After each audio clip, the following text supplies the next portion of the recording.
This is the first time since the late 60s that Monterey and Coronado have clashed in the first week of the season, week 0.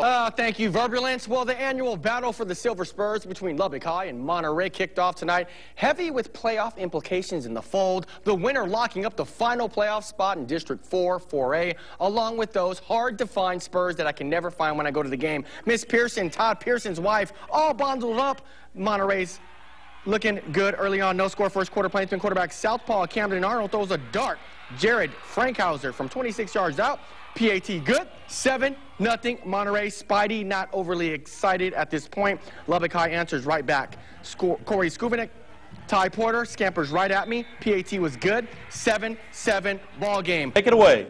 Hey, thanks, Rob. Well, District 4, 4A class tonight. First time as district foes. The UIL realignment in February put Friendship and Monterey in the same district. Tigers came in 5-1. The Plainsmen were 4-2 heading into tonight. Monterey hosting Brad Davis and the Friendship Tigers over at Lowry Field tonight. First quarter, no score. Friendship's ball, Brendan Arredondo will plunge his way into the end zone from about a yard out. PAT no good. 6-0 Tigers. More from Friendship. Student body left. DeModrick Tucker will do work, pick his way to the end zone from 8 yards out. Doing the most. He's in there to make it 12-0. So they're down 2 points. They need to get to 14. Trevor Lloyd does the Tim Tebow jump pass. It's picked off by Marcus Hobson. He's trying to ride out and get an extra 2 points for Monterey, but nice tackle by Arredondo. So it's 12-0 at that point. And now we are trying to get back in the ball game. We have to D up.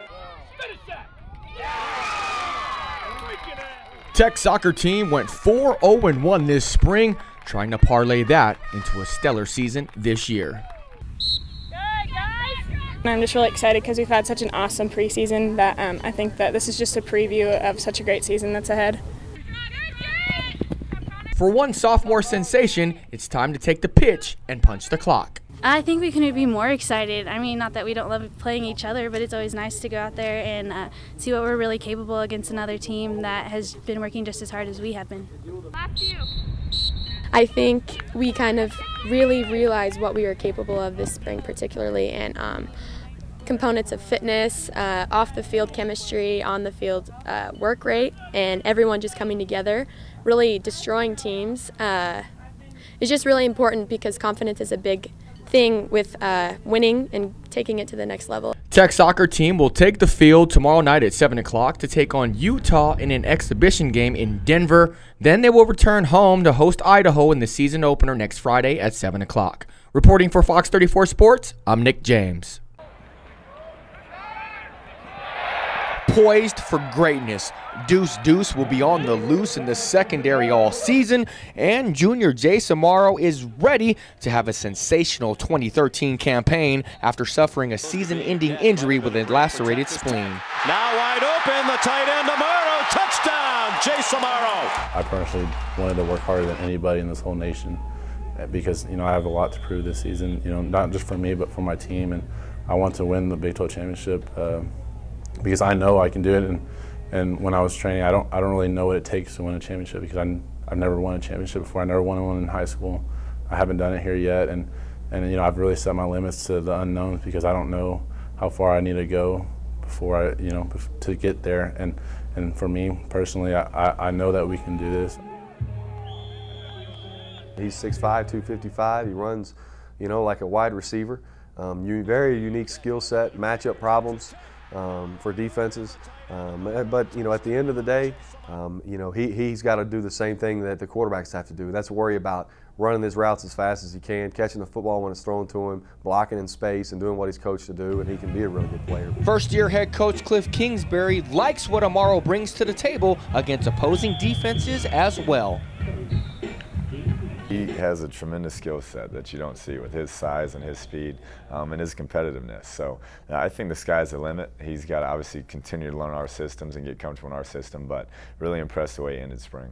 The season starts on Friday against the Mustangs in the Metroplex at 7 o'clock. One thing is for sure, the offense will be warp speed to say the least.